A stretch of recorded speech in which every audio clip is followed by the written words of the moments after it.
우리의 모든 것은 한순간에 뒤바뀌어 버렸습니다. 즐겨찾던 식당도 마음 편히 가지 못하게 되었고, 친구들과 카페에서 담소를 나누는 것도 쉽지 않습니다. 이러한 일상은 어떻게 보면 아직까지도 사치스러운 것일지도 모르겠습니다. 전례 없는 사태로 인해서 급격한 경제활동이 위축되면서 또 전례 없는 고용 감소와 대량 실업 사태가 이어지고 있기 때문입니다. 이제는 어디를 가든지, 아니 갈 수 있다면 마스크, 손세정제, 장갑 등을 사용해야 하는 일상이 새롭게 열리고 있고, 위생에 대한 관념과 행동은 새로운 뉴노멀 시대의 표준이 되어가고 있습니다. 이번 영상에서는 코로나 사태로 인해서 새롭게 부상하고 있는 산업과 또 이와 관련해서 애플페이 한국 진출에 대한 전망에 대해서 말씀을 드리도록 하겠습니다. 지난 2월 23일 한국에서는 위기경보가 경계에서 심각으로 격상되었습니다. 확진자가 1,000명을 돌파하면서 많은 국가들이 한국발 출발 항공기에 대한 입국 제한을 실시하기 시작하였고, 이때만 하더라도 한국은 방역에 실패한 국가로 보여졌습니다. 하지만 전 국민이 하나가 되어서 외출을 최대한 삼가하고 많은 기업들은 재택근무 체제로 전환하였으며, 무엇보다 3T라고 불리는 테스트, 트레이스 앤 트리트먼트에 있어서 드라이브스루를 통한 빠른 진단 검사 활용과 감염자 추적 관리 및 이동 동선 정보 전파, 그리고 충분한 병상을 확보하여 미국 백악관 브리핑에서만 20번 이상 거론되었고, 코로나 사태에 가장 잘 대처한 리더십 국가로 국제적인 이미지가 격상되었습니다. 하지만 가장 중요한 것은 바로 이제부터입니다. 바로 포스트 코로나 시대를 얼마나 준비하고 대응하느냐에 따라서 위기 속에서 절호의 기회를 찾느냐, 아니면 상상을 초월하는 심연으로 추락하느냐에 관한 선택의 기로에 놓여있기 때문입니다. 포스트 코로나 시대에 부각되는 산업은 바로 ITC 산업입니다. 높은 수준의 ITC 인프라가 배경이 되어야만 다양한 산업이 온라인에서 구현될 수 있기 때문인데요. 이 다양한 산업이 온라인에서 구현되어야 하는 당위성은 바로 언택트와 가장 밀접한 관련이 있습니다. 언택트라는 단어 최근에 많이 들어보셨죠? 한국에서 만들어진 신조어인데요. 뭐뭐하지 않다라는 부정의 낫의 의미를 가진 접두사인 언과 접촉하다라는 뜻의 컨택이 합쳐져서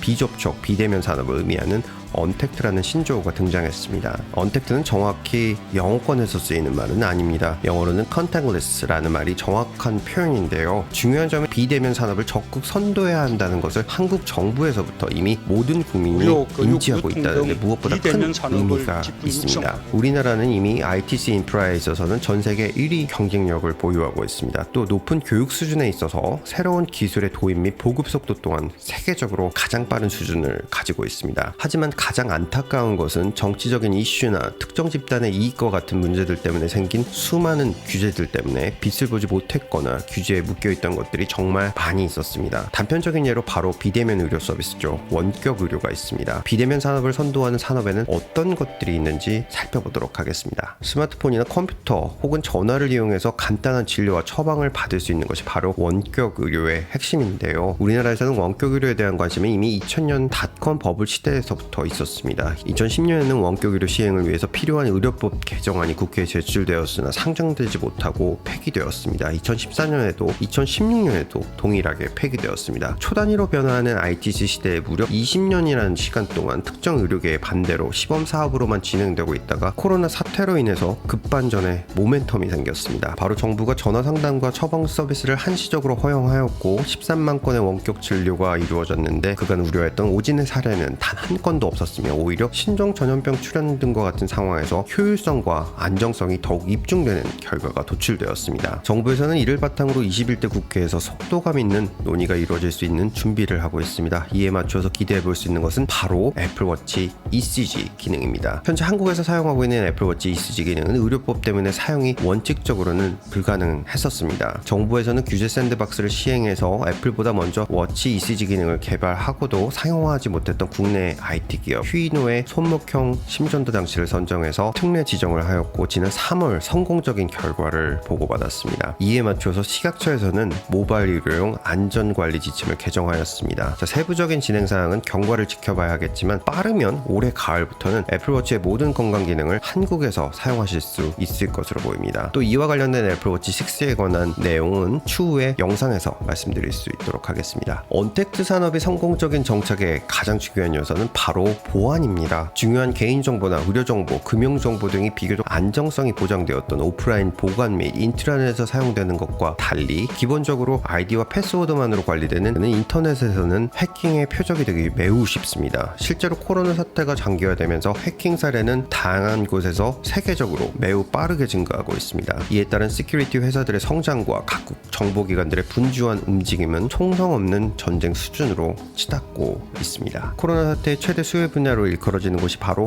온라인 쇼핑입니다. 그 중에서도 세계 최대 온라인 쇼핑 공룡 아마존은 대부분의 전통적인 유통업계가 감원을 넘어서 도산하는 것과 달리 지난 2월부터 4월 말까지 약 20만 명을 추가로 고용하였습니다. 특히 2017년 미국 최대 유기농 식품 체인인 홀푸드를 인수하고 눈에 띄는 성과를 내지 못하고 있었지만 이번 사태를 계기로 식료품 공급망을 활용해서 집까지 배달해주는 아마존 프레시 서비스는 폭발적인 성장이 연일 지속되고 있습니다. 앞선 영상에서 브릭앤클릭에 대한 개념과 플랜 B에 대한 말씀을 드렸었는데요. 아직 영상을 시청하지 않으신 분들께서는 한번 시청해보시는 것도 좋을 것 같습니다. 이번 사태로 가장 큰 타격을 받은 소매업계에는 언택트 서비스가 확장되고 있습니다. 언택트 서비스의 가장 중심에 있는 것이 바로 결제 분야입니다. 미국의 경우 지금까지 소매에서 가장 많은 페이 수단은 크레딧 카드였습니다. 크레딧 카드, 현금, 그리고 애플페이와 같은 디지털 지갑 결제 수단의 순서를 가지고 있었는데 코로나 사태 이후 사람들의 인식은 한 번에 바뀌어 버렸습니다. 미국에서 1달러의 지폐나 동전은 세균에 더 노출이 쉽다는 인식이 있었기에 중산층 이상에서는 대부분 크레딧 카드를 주로 사용했습니다. 실제로 마스터카드가 인용한 한 연구에 따르면 한 개의 지폐에는 무려 26,000개의 박테리아가 살고 있다는 연구도 있었습니다. 미국은 크레딧 카드 시스템이 워낙 잘 되어 있고 현금보다 깨끗하다라는 이미지 때문에 애플페이가 도입되고 6년이 지난 시간이 지났음에도 불구하고 괄목할 만한 사용 증가는 보이지 않았습니다. 하지만 랜드 EDU에 따르면 크레딧 카드는 지하철 기둥보다 더 많은 세균에 노출되어 있다고 합니다. 실제로 크레딧 카드를 결제할 때 공용으로 사용하는 단말기를 직접 누르거나 결제를 담당하는 직원에게 건네주어야 합니다. 게다가 코로나 바이러스가 딱딱한 금속이나 플라스틱 표면에서 무려 일주일 이상 생존할 수 있는 것으로 알려지면서 세정 티슈나 세정제를 구하기 어려운 일반 가정에서는 당연히 비접촉식 결제 방식인 컨택리스 페이먼트를 선호하게 되었습니다. 미국에서는 이제 대부분의 주에서 곧 비즈니스 재개를 앞두고 있는데 미국에서 쇼핑타운을 운영하는 최대 부동산 그룹 중 하나인 사이먼에서는 비즈니스 재개를 앞두고 애플페이와 같은 비접촉식 페이먼트 수단을 적극 활용할 것을 권장하고 있습니다. 또한 이에 맞춰서 애플은 지난 4월달 애플페이에 대한 광고를 시작하였습니다. 애플페이는 빠르고 안전합니다. 터치 버튼이나 현금 거래의 위험에서 당신을 지켜줍니다 라는 핵심적인 내용을 중심으로 광고를 지속하고 전례 없는 공격적 마케팅과 사업 영역을 확장하고 있습니다. 그렇다면 한국에서 애플페이 진행 상황과 앞으로의 전망은 어떻게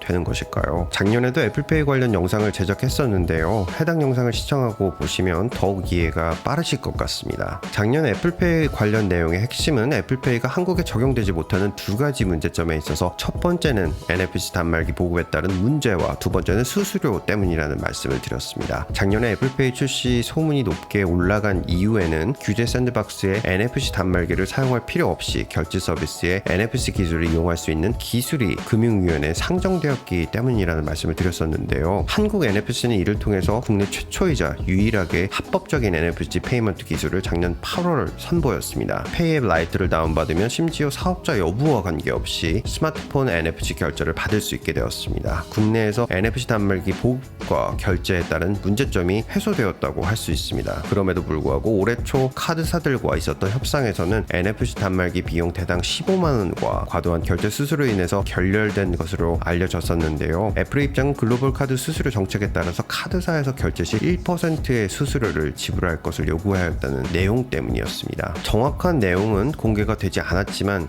이제 단 하나 수수료 입장차가 남았다는 것을 알 수 있습니다. 다시 말해서 힘겨루기를 하고 있다는 것입니다. 또한 이 소식은 코로나 사태가 본격화되기 전인 1월 달에 이루어졌습니다. 하지만 지금은 상황이 완벽하게 다릅니다. 한국에서 애플페이가 빠르게 보급되어야 하는 이유 첫 번째는 바로 삼성페이입니다. 이미 삼성페이를 사용하면서 컨택리스 페이먼트의 편리함과 안정성을 맛본 소비자들은 실물 크레딧 카드를 사용하기보다는 아이폰의 최대 마수죠 갤럭시 폰을 구매합니다. 실제로 아이폰을 선호하지만 페이 때문에 갤럭시를 사용하는 사람들도 다수 있습니다. 역설적으로 애플페이가 코로나 시대에 빠르게 보급되지 못하면 삼성페이의 공격적인 마케팅과 보급 수준 때문에 애플페이는 한국에서 자리 잡기 더욱 어려워지게 될 수밖에 없습니다. 두 번째는 페이 수단의 다양화입니다. 스마트폰을 스마트폰을 통해서 비접촉으로 결제하는 방법이 애플페이나 삼성페이만 있는 것이 아닙니다. QR코드를 이용하는 제로페이에서부터 카카오페이, 네이버페이 등 결제 수단이 이제는 너무나 다양해졌고, 이러한 페이 수단은 부가 서비스와 연동해서 다양한 혜택까지 주어지고 있습니다. 현재 한국에서 스마트폰을 이용해서 결제하는 비접촉 결제 방식이 워낙 다양하기 때문에 소비자와 가맹점은 보다 혜택이 많고 유리한 페이먼트 방식을 지속적으로 찾고 있는 상황이라고 할 수 있습니다. 하지만 최종 선택 후 1, 2년 내로 고착화될 수 있는 요소가 큰 만큼 애플페이는 보다 공격적인 마케팅을 하지 않으면 선택의 폭에서 멀어질 수밖에 없습니다. 세 번째 이유는 가장 큰 이유죠. 바로 크립토커런시, 암호화폐 전쟁의 서막을 앞두고 있기 때문입니다. 중국은 블록체인 기술이 포함된 전자인민화폐를 2014년부터 준비해왔고 올해 발행을 앞두고 베타 테스트를 진행 중인 것으로 알려지고 있습니다. 이미 스타벅스, 맥도날드 같은 곳에서 결제를 성공적으로 한 것으로 알려지고 있으며 조만간 출시가 될 예정입니다. 이는 미국 달러에 대한 최대 도전이 될 수 있습니다. 반면 연방준비제도는 이에 대한 준비가 하나도 되어 있지 않습니다. 지난 미국 재난지원금을 처음 의회에서 논의했을 때 디지털 화폐로 제공하자는 의견이 나온 이유도 이에 대한 심각성을 인지하고 있기 때문입니다. 개인적인 견해입니다만 미국은 결국 페이스북 리브라 발행을 시작으로 대응할 수밖에 없을 것입니다. 뒤를 이어 아마존, 애플, 구글 등이 전자화폐를 발행할 수 있는 주체가 될 수 있을 것으로 여겨지는데요. 아마존의 경우에는 단 한 번도 이에 대한 언급을 하지 않았지만 아마존도 시대의 대세를 거스를 수는 없습니다. 전자화폐를 발행한다면 가장 강력한 회사가 바로 아마존이기 때문입니다. 미국의 최대 유통망을 가지고 있으면서 로봇, AI, 서버 관리 분야에서도 세계 최고 수준을 유지하고 있으며 무엇보다 아마존은 2017년부터 전자화폐 관련 계정을 다수 보유하고 있습니다. 아마존의 알렉사가 자사의 유통망을 활용해서 한 번에 소개된 것처럼 아마존은 이 분야에서 가장 빠르고 강력하게 미국민의 지갑을 단숨에 사이버 지갑으로 바꿀 수 있는 엄청난 저력을 가지고 있습니다. 자, 애플의 경우에는 iOS 13이 공개되면서 여기에 크립토킷, 다시 말해서 전자화폐를 보관하는 기능을 추가하였습니다. 사용자들은 대부분 모르고 있지만 개발자들을 위한 프레임워크가 공개되었고 애플도 이를 명확하게 준비하고 있습니다. iOS 13에 크립토킷이 포함된 것이 공개되고 2019년 한 인터뷰에서 팀 쿡 애플 CEO는 애플은 암호화폐 발행을 하지 않겠다고 이야기를 하였습니다. 하지만 이 인터뷰가 있기 바로 한 달 전에 애플페이 최고 책임자인 제니퍼 베일리는 CNN과의 인터뷰에서 우리는 장기적인 관점에서 암호화폐를 지켜보고 있다라고 말했습니다. 2020년 WWDC 이전에 중국에서 전자화폐가 시작되지 않으면 크립토킷에 대한 부분이 비중 있게 다루어지지 않겠지만 iOS 14과 새로운 macOS의 크립토킷에 관한 이야기는 분명히 다루어질 것입니다. 자, 애플의 암호화폐 발행 여부는 장기적으로 중요한 사항이지만 각국에서 암호화폐 발행이 본격화되기 시작하면 이를 가지고 단일 전자지갑이 있어야 합니다. 2019년 애플이 애플 카드 발행을 예고하면서 많은 사람들은 애플페이에 전자지갑에 대한 기능도 포함될 것이라는 기대가 있었지만 결국 최대 라이벌인 삼성의 갤럭시 S10에만 탑재가 되었습니다. 애플은 현재로서 이를 활용할 수 있는 수많은 카드를 가지고 있습니다. 자사의 플래그십 아이폰에서부터 전자지갑 서비스를 제공해서 새로운 제품 구매를 유도하고 보급 성과와 시장 상황을 고려해서 중저가형 폰으로 서비스를 확대할 수도 있으며 새로운 5G 아이폰이죠. 아이폰 12에 대한 견인차 역할을 위해서 수수료를 대폭 낮추는 것을 바로 결정하고 출시에 맞추어서 한국 시장에 바로 진출할 수 있는 전략을 선택할 수도 있습니다. 정말 중요한 것은 타이밍이죠. 애플도 카드사도 지금이 가장 중요한 시기라는 것을 모두 인지하고 있습니다. 한국에서 애플페이가 언제 어떻게 진행될지 여부는 현재로서 명확히 말씀드리기 어렵지만 WWDC 2020과 중국의 전자화폐 발행 여부가 가장 큰 영향을 미치게 될 것으로 보입니다. 항상 최고의 정보는 루트9에 있습니다. 감사합니다. 보스턴에서 루트9이었습니다.